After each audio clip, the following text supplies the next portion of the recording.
you for joining us. Just realized I had to put my mic on. So today, my name is Taylor Darcy. I am a business and corporate attorney. I have helped many businesses get started and continue to grow their business legally and safely. To give you a little bit of background about me, I have a JD as well as an MBA. I spent many years working on those, and I like to help businesses. That's what I do. Um, if you're joining us, feel free to give a shout out in the comments. I'd love to answer any questions you may have. I look forward to talking to you more about some things that you can do when you're reopening your business. If you need help beyond what we're talking about, feel free to reach out to me. You can find me on social media, San Diego Corporate Law Firm, PC, Taylor Darcy. Taylor Darcy. You can also call me at 619-798-6065. The thing that I want to talk about most today are the steps that you can take and ideas that that we would like to see you implement from a business standpoint. First and foremost, think of the health and safety of your employees. This is a very difficult time for them, and there's a lot of unknowns because of layoffs. I was reading unemployment is looking to hit 25%, which is not pretty. I tell you that not to scare you, and I tell you that not to make it worse than it is. But the reality is we haven't been in this type of situation before. Most businesses haven't, not to this degree. There have been problems with stock market, with crashes, with Main Street struggling. Those are not the issue. We're dealing with something that was imposed on us, but that you can overcome if you work towards doing that. So let's jump right in. If you have any questions, feel free to put them in the comments. I'd love to answer them for you. Yeah, I'm here to help. So first and foremost, like I was saying, take care of your employees. I think the smartest policy is, even if you're allowed to reopen, and by the way, I do have to say that California is different than Utah or the rest of the states. So if you have questions about your local government, please seek them out from an attorney. If you need a referral, I'm happy to see if I can find you one in your location if you're not local to San Diego. So that's Melanie writes, the Cal OSHA guidelines posted yesterday, as well as the county's additions to those guidelines. I haven't seen those yet, so I would need to get more information from that. So, but I think I think I'm going to go mainly from a business. If you have them, I'm happy to talk about them. I honestly don't have that. I haven't. I try to keep up, but it's an avalanche of material. So first and foremost, take care of the employees. Even if you are allowed to reopen, I think it's important to, if a person can work from home safely and productively, if it's their choice to work from home, then it saves you some issues with a type of economic duress, if you will. Also, some people have family care issues, right? Because the schools are closed for a while now. And it's looking like they're not going to be back in session until fall. And so, and with childcare being closed, that we run into this issue with a lot of parents, single or otherwise, that no longer have access to the childcare that they're needing. So even if you are allowed to reopen, it's in your best interest to let your let your employees work from home, especially if they've got these extenuating circumstances. Uh, that's probably your best bet for that type of situation. If someone comes in and is like, yeah, I don't have childcare issues, I can come in, I can be there. I think it's important to have them sign an indemnity or a hold harmless agreement, uh, something that limits the employer's liability, and it needs to be fairly narrow in scope. Just during the pandemic, not against gross negligence. Um, so those are, it has to be fairly narrow in what would be allowed, and that would be for employees that come into the office. And then against third party liability. For instance, if someone comes into the office that is not an employee and they have COVID-19, and the employee has an issue that they get sick, you don't want to be putting yourself at risk for a third party liability, something you have no control over. So that's probably first and foremost that you want to address as far as like an actual contract goes with your employees. If you have regular vendors, that's another group of people that you would want to discuss with signing an indemnity agreement, third party, so that, for instance, say you have an employee that comes in to work sick, that you can then have the vendor not hold you accountable for what the employee does that you had no control over, right? We're not talking about things that you made the choice on. We're talking about things that you can't, that you don't have knowledge of. That's the next part of it. Finally, not finally, but the next part of the equation is going to be putting a notice out there for clients or patrons that come in, to, alerting them to the potential risk. I'd recommend having it at the doorway, the very in bold, very conspicuous lettering, so people can see it, read it. There's not a tiny print issue. Have it at the door. Have it at like a check-in counter if there is one, or a cash register, or having it at the uh, not or, but and having it at like the workstation. Another thing would be, in-person meetings should be reduced or eliminated until this over. In other words, even if you could meet in person, having like Skype calls, or a lot of phones come with video conferencing or Zoom, even if they're all in the office. Some of the things that I've seen have worked in other businesses are, for instance, at Chase, they put the chairs farther back from the desks, so you're not scooting into them. I've seen at restaurants where they put tables in front of their normal cash registers to create a barrier. So those are some things that you can do to eliminate client or potential patron issues. But from a legal perspective, having notice that of the risk that they're going to expose themselves to by frequenting your business. Is it going to be a catch-all? Is it going to solve every problem? The answer is no, unfortunately, because you run the risk of people with underlying conditions that you had no knowledge about, that you're putting at risk. So you want to be very careful if someone comes into the office and they have an underlying condition.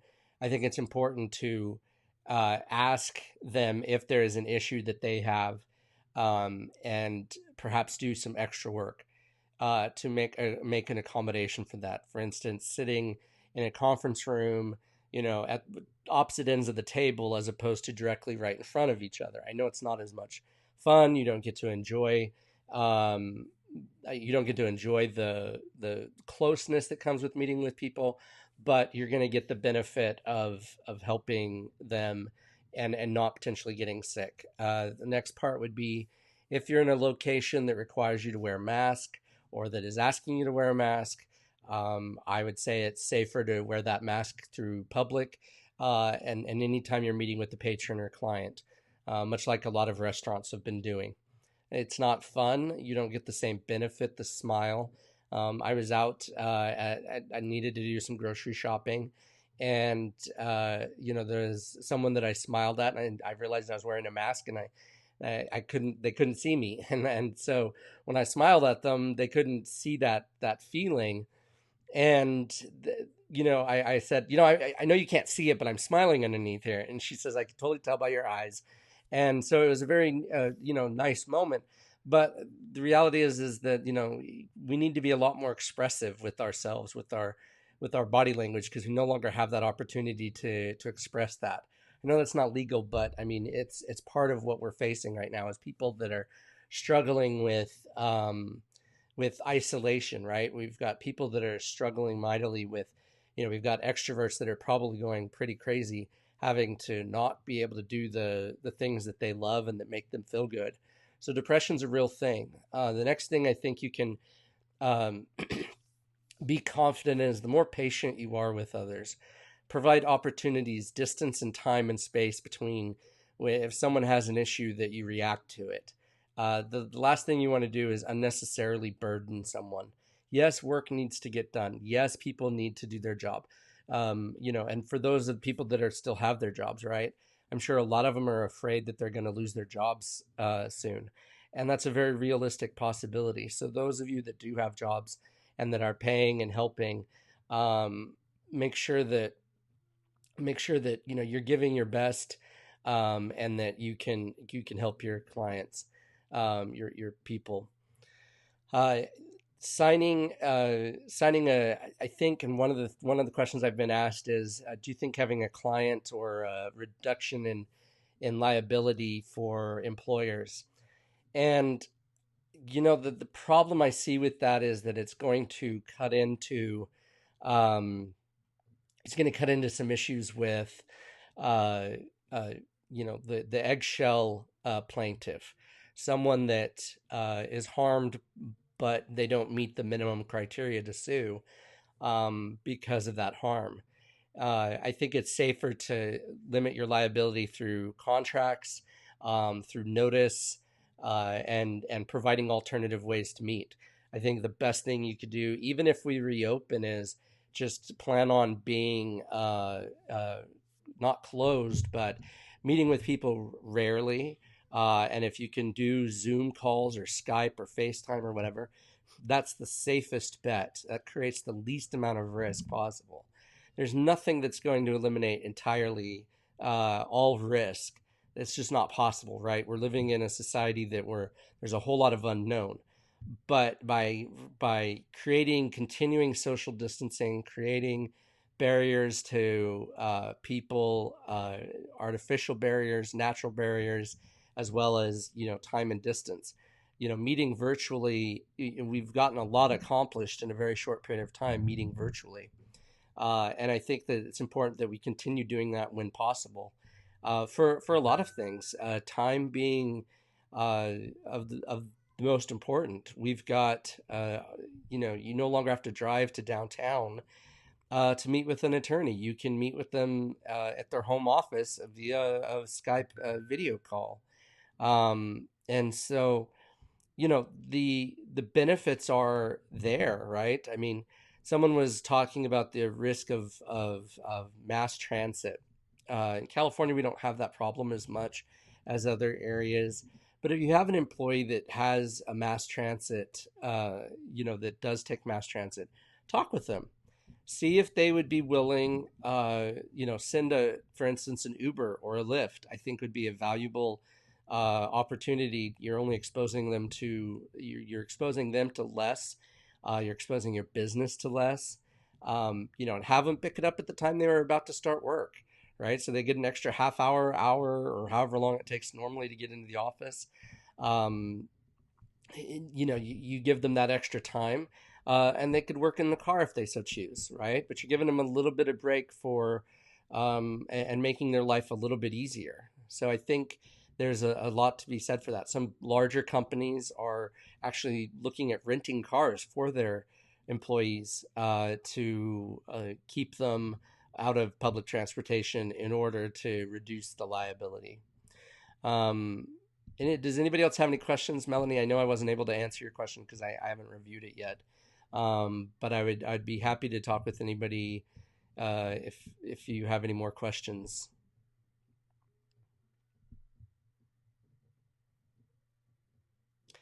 All right. In the meantime, if you do, like I said, I can be reached online.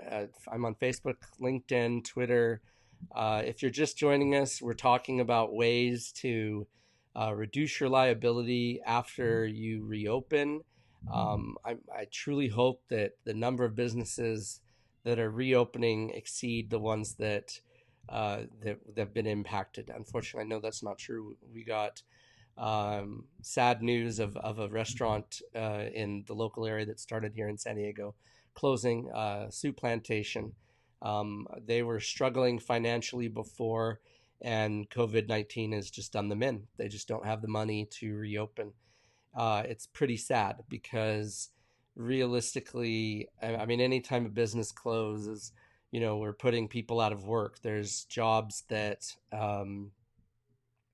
need to be had, right? And these are jobs that are not easily replaced, right? Um, you just can't make jobs appear, right? Especially with the economy being the way that it is right now, with lots of people out of work and the companies that are just closed in general. Um, so, we're seeing this ripple effect. Some people are saying that it's going to last substantially longer. We've got a real issue here with people, um, uh, fighting this. We've got the healthcare workers, and we've got the uh, businesses that are struggling due to this. There is some legislation of uh, that they made, increase the stimulus. They already did it with the PPP and the EIDL. They've increased some of the funding for that. The problem is, I don't think the economy is going to get started fast enough for these single rounds of funding and financing um, to really help us, and that's or help those that are in need, right? Because when we need that operating capital, it's going to be when we're reopening and when these businesses are reopening. Some businesses are already opened, and that's great. And I'm grateful for those that haven't closed. Um, so if anybody has any more questions, please feel free. I'll stay on here for a few more minutes just to see and see if I can think of any other options or possibilities here. Um,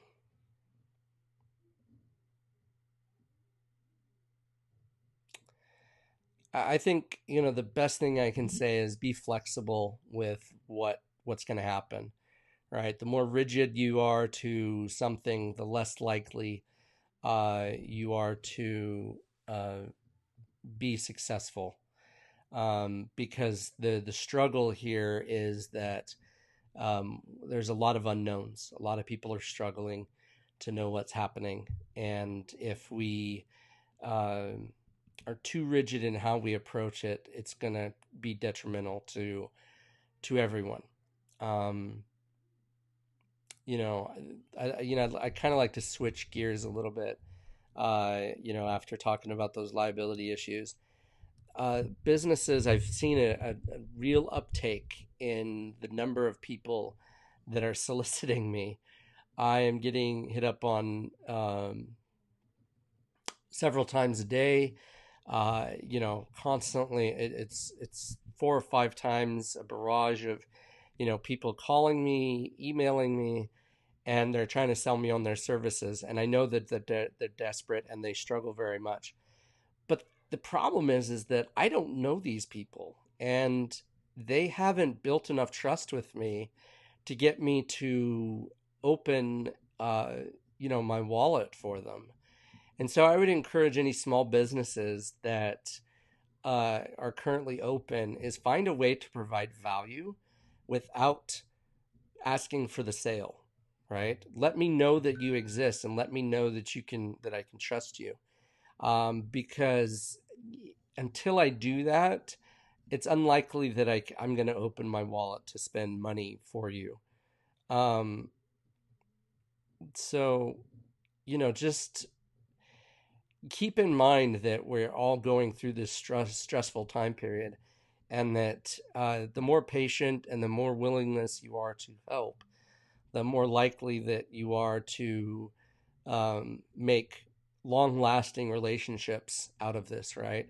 The people that are in this together and treat each other with that type of respect are people that I want to do business with. And I think that's important for other businesses that you're doing business with, right? People like to do business with people they know, like, and trust. Well, I don't know most of these people. I don't know if I like them, and I know I don't trust them yet. So if you're struggling with your business right now, work on building those relationships, right, without any expectation of anything in return. By selling me, it's a real big quick off put, right? I don't enjoy being sold. To get an email from someone and the first words out of their mouth is "give me your money," so to speak, without any evidence that they can deliver on the promise of their money, doesn't make me want to buy, right? I mean, it's not like buying a product in person where I can see and touch and feel the product. If someone's doing a virtual something or selling even a book, well, I don't know that person to know that there's someone that I can trust to buy that book from, right? I mean, because I can't read it. I mean, like Barnes and Noble, and I mean, Circuit City, for those of you who remember. Uh, the reality is that those walking into a store and being able to feel, touch, and look at that is something that our digital age is, and this pandemic is only making worse. Right? We no longer have the option of seeing in person, and so if there's an opportunity to meet somebody physically, we don't have that yet, and we won't have that until we reopen. And so it's going to be challenging to build those relationships.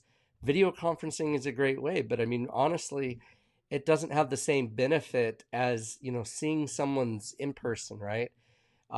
Seeing, giving them the warm smile and the handshake, and can feel their presence. That's just not something you get virtually. And for some people, that doesn't matter. Some, they're just like, hey, I just want to get this done. I don't care.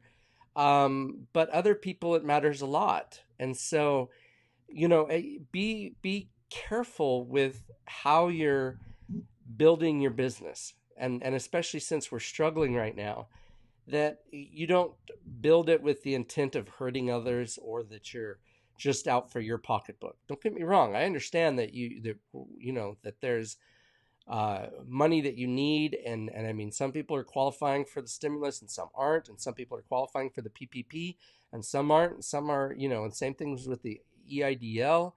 But the reality is that the more you provide value uh, to people, the more they're going to like you and trust you, so that when they do have the money to purchase from you, that they will be ready to do it. Right? Anything less than that, if you're struggling, um, go help somebody.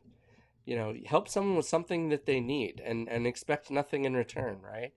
I mean, I'm not saying go broke do it. Don't get me wrong. I'm not saying do something that will hurt yourself. But a friendly gesture, it can go a long ways towards making people see you for who you are, and not just as a business owner. Like, I mean, I'll be honest with you. I came on here live as a way um, to give back, right? I mean, there's no, I'm not asking for any type of payment. I'm not expecting anything in return. I just want you to know that there are people out here that are willing to help you with your business, and that you're not alone. Business owners, are pretty lonely, right? They've got so many demands on their time and not enough time to do it. I need three of me, and I get one. And the old saying, "There's only 24 hours in the day." Well, that's a realistic problem, right? I need a lot more of me, and I know that a lot of business owners feel that way. So I would encourage you to help those that you can, in a way to build your business without expectation of return, because you'll find that people will feel obligated to help you back, right? Not because you impose that liability on them, but because you have given them reason to feel that you are a person worthwhile doing business with. For those of you who are just joining us, please let me know if you have any questions in the comments. I would love to help you reduce your liability for reopening.